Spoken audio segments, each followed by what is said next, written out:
Hi, this is Zaman narrating the story of Bai, a disciple who was accepted to become an immortal in the immortal realm. Bai discovers that his chosen pot can double the power of anything he puts in it, but he loses some lifespan when he does.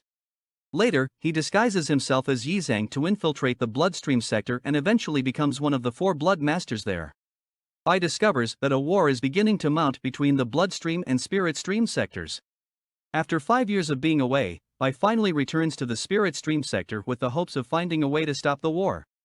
The story continues as several spectators are amazed to see that the legendary martial artist Bai has arrived as he is set to go into battle with the next batch of disciples. Several of them point out how they were saved by him at the fallen sword abyss and beg him to allow them to join him in battle. Bai accepts and instructs them to follow his lead. Just then, the transport array for the fourth batch is activated and everyone marvels at the amazing display. It is said that if one's cultivation is inadequate, their body won't be able to withstand the transport. Tianyu points out that none of them should be afraid and that the spirit stream sector has no cowards. Spectators point out how someone with extremely high cultivation like Bai doesn't have to worry about it, but those at lower levels must first focus on surviving the transport before even thinking of entering battle. Bai assures Mei that she will be fine and reminds her that he is there for her. The transport begins and everyone in the array is taken to their destination. We then watch as the other transport arrays are activated as well and all disciples eventually arrive at the battlefield. Bai finds Mei to show that she is just fine, but the other disciples point out how just going through the transport is so uncomfortable. They wonder if they will even be able to fight in the war, but Bai heals them and reminds them that they need to believe in themselves more. He goes on to point out how this discomfort they feel is nothing compared to the havoc he used to create when refining elixirs. Furthermore, he has seen how much they have grown in strength and he assures them that they have far surpassed the other sector's disciples. They're all inspired by his speech and state how much they believe in Bai. However, Bai thinks about how he would rather them believe in themselves. Mei realizes how much effort Bai is putting in to prepare everyone for war and decides to help out. She explains that the rest of them are limited by their low cultivation, but they should still do everything they can and fight to the death. Doing so will allow them to protect their home while Bai focuses on defeating the demon Yizhang. Mei's speech is filled with justice, but Tianyu arrives to proclaim that he will actually be the one to take down Yizhang. Elder Zero arrives to explain that as the fourth batch of disciples, they will be assigned to various positions to prepare for battle. Tianyu used assigned to be the core leader of one of the three arrays, and Sync is as well. Surprisingly though, Bai won't be participating as the leader of one of the outer arrays. Instead, he has been ordered by the sector leader to manage the core region of the Great Array of Path Cultivation Mountain. This is quite the task, but Bai is told that he is the only one capable of doing so since he has the Heavenly Path Foundation establishment. Bai is ordered by the elder to accompany him, and Mei reflects on how the gap and strength between them are no longer something she can cross by simply summoning all her courage. However, she realizes that he will be leaving her alone and tries to give her some advice, but Mei stops him. She points out that he must not look back since he has such a daunting task to accomplish and explains that he cannot be distracted by worries. Mei promises to take care of herself, and Bai assures her that he believes in her. As the two say their farewells, Bai leaves Titan under her care, and she reiterates how everyone will protect the sector together. Elsewhere, Li is reminded that the path to the Cultivation Mountain's Great Array is the core of the entire sector's defense and is far from the front lines. Nearby, they approach and surprisingly see that the northern and southern bank systems are being combined together. He is also amazed when they pass a giant stone war puppet outfitted with high-quality spirit stones. Others explain that no matter how many secrets their spirit stream sector has, this war will reveal them all. They arrive at their destination where Zor explains that every array of Path Cultivation Mountain is arranged according to the system of 3 components on the inner side and 8 divinatory trigrams on the outer side. Bai realizes that this simply means that there are 3 main positions, and Zor reveals that this means Bai is the only one that can lead this array all by himself. On this lone mountaintop, there is an array within an array, and the future of the spirit stream sector is in Bai's hands. Bai is left to do this immense task, and he activates the array. Back in the bloodstream sector, the leaders of all the peaks are making their own preparations for war, and the bloodmasters of all the peaks show off their power. Aboard a warship, Patriarch Song points out that since Yizhang has left, the middle peak lacks a bloodmaster, and since they are down such a powerful individual, their chances of victory have gone down. Furthermore, among the younger generation, only has adopted Songyi Zhang has the ability to fight against the spiritual sectors. He explains that he can only rely on Jun now, but she expresses confidence that Yi Zhang will return in time. They continue to make their approach to the battlefield and release their death puppets in preparation. Back on the mountain, Bai points out how the array is extremely powerful but consumes far too much spiritual energy, and if the elders weren't constantly supplying him with energy, it would be very difficult to maintain it. Bai makes one final push at forming the array, and Tianu is shocked to see that Bai has actually succeeded. The array spreads over the entire sector, and everyone else is equally amazed by Bai's accomplishment. The sector leaders point out how the power of the array should be able to contend with powers at the core formation level. This array usually requires 3 foundation establishment cultivators as leaders, but Bai has amazingly just arrived and was able to directly activate the array embodiment. Just then, the 9th mountain of the spirit stream reveals itself, and everyone greets the first-generation patriarch Timu. He reveals that the entire bloodstream sector has already moved out for war. He warns that there will be many deaths during the war, and even he may fall in battle. However, this war will determine the fortune of the spiritual sector for the next 1,000 years. Timu demands that this war must show the entire cultivation world that even if the spirit stream sector must die fighting, they will never live in humiliation.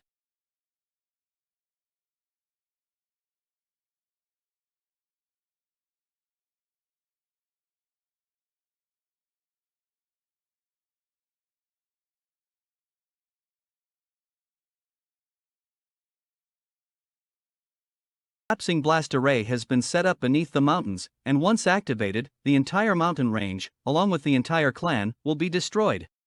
Bai now realizes that this was the sacrifice that Yuan spoke of, the sacrifice that everyone in the entire clan will have to make. Bai is in disbelief to realize that all his friends in the sector that he shared many joys and hardships with will all perish together.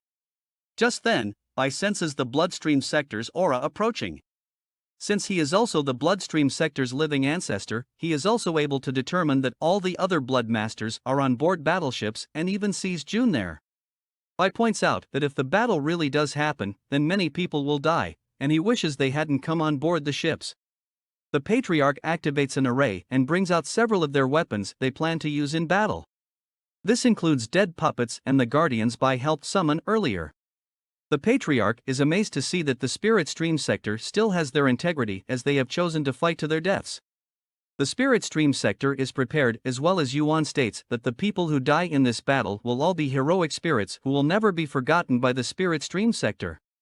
His message to the bloodstream sector is that even if they win the battle, the pain they will suffer will be bone deep, engraved in their memory, and will never be removed. Yuan demands that the bloodstream come so that they can show the power and resolve of their sector.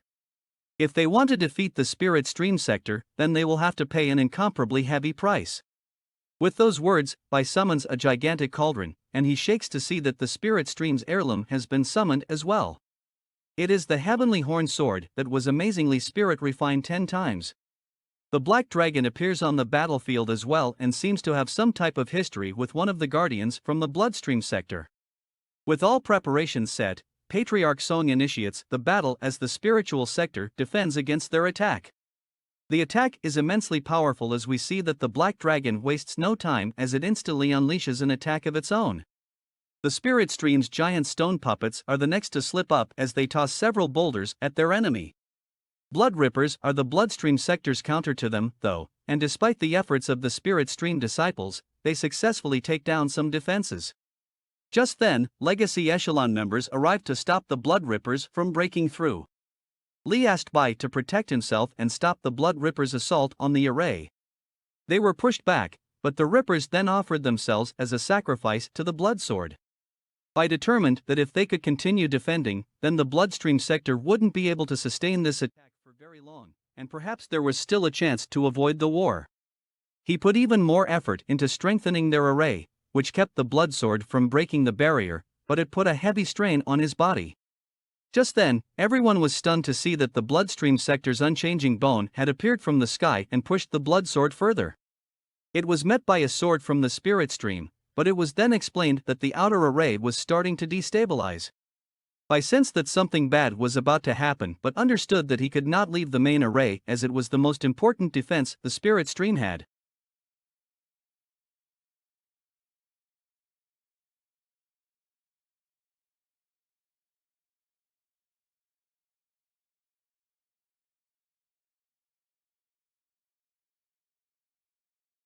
Everyone was devastated as they could only watch as the breach was made in the array by the unchanging bone. This breach allowed the bloodstream's devastating attack to begin to seep in as several warships were destroyed.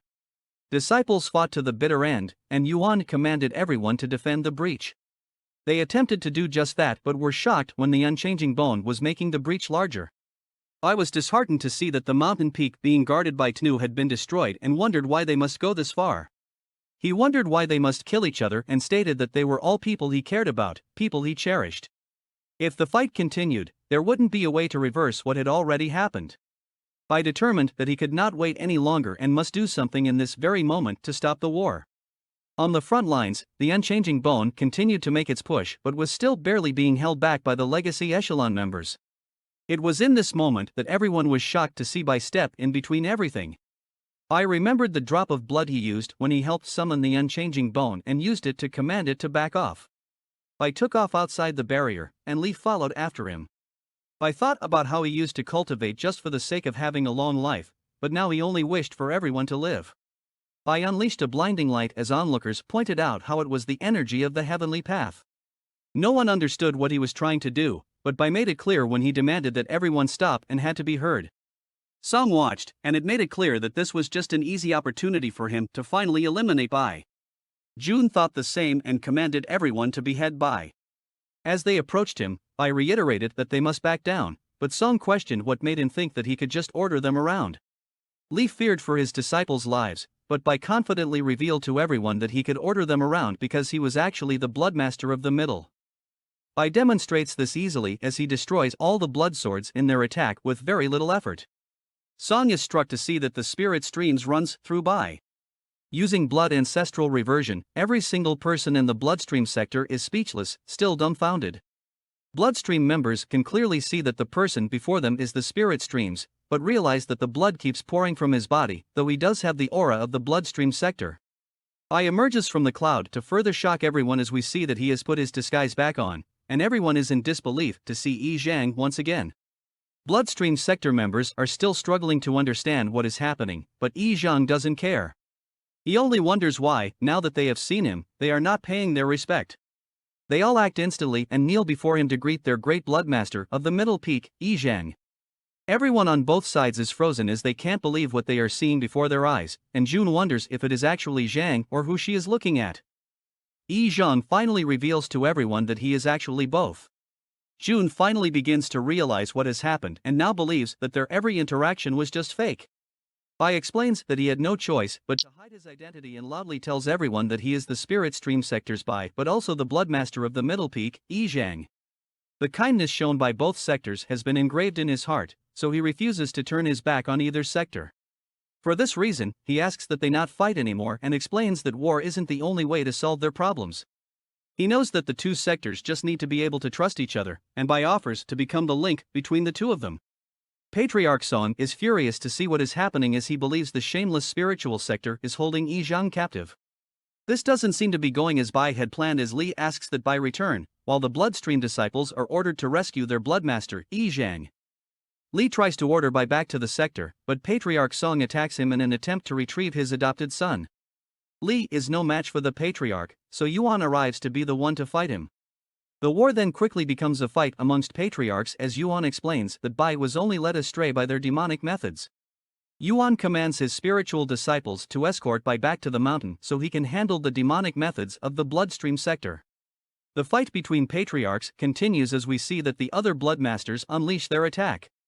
Bai sees the nearby battle taking place and does his best to stop them from fighting more. They seemingly aren't able to hear him, so he gets more aggressive with his demand.